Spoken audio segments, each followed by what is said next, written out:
E em estúdio, para analisar os temas do dia, está Salvador Nobre da Veiga, analista da XTV. Salvador, muito bom dia. Começando por esta questão grega, parece que é possível e parece que, à medida que o tempo vai passando, perdem-se as soluções, as alternativas. Parece que é possível ainda encontrar uma solução viável para toda esta crise grega.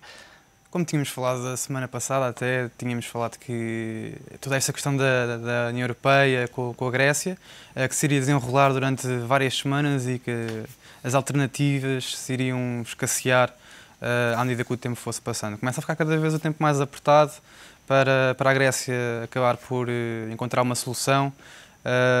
Também os próprios gregos têm dificuldade em aceitar algumas das medidas que têm que ser impostas por parte do governo grego, por pressão que a União Europeia tem feito e também o FMI. Neste momento, as negociações prosseguem.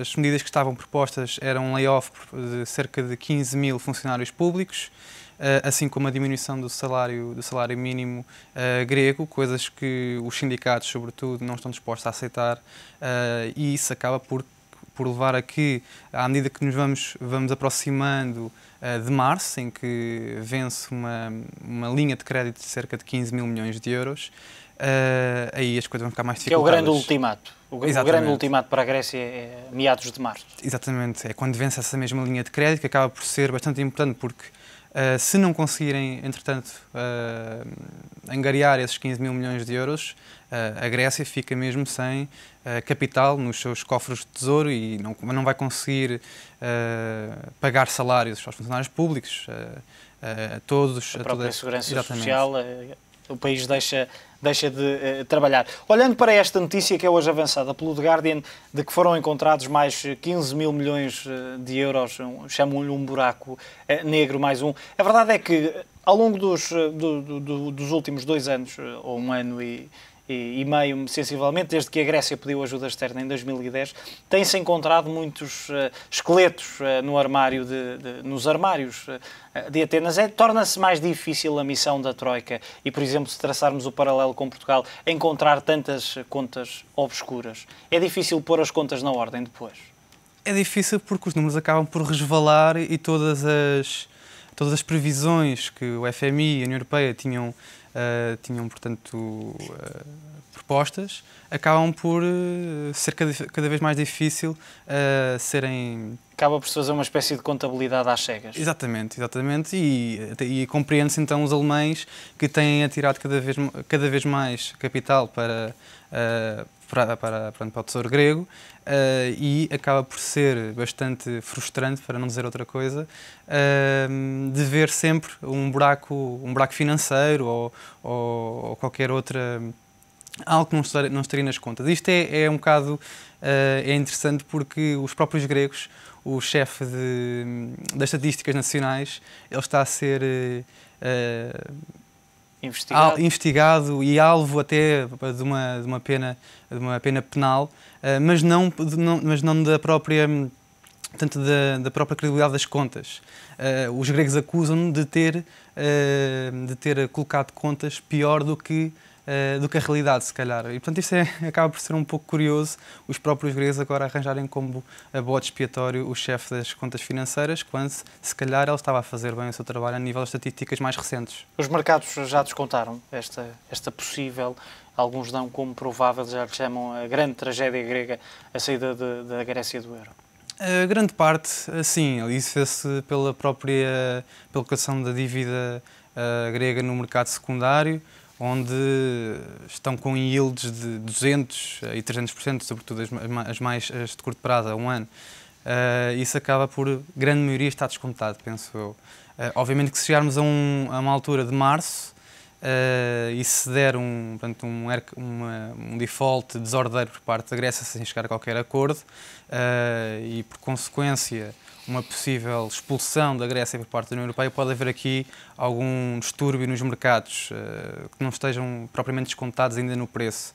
Portanto, isso acaba por ser, ainda não está bastante certo como é que os mercados poderão reagir a esse novo cenário.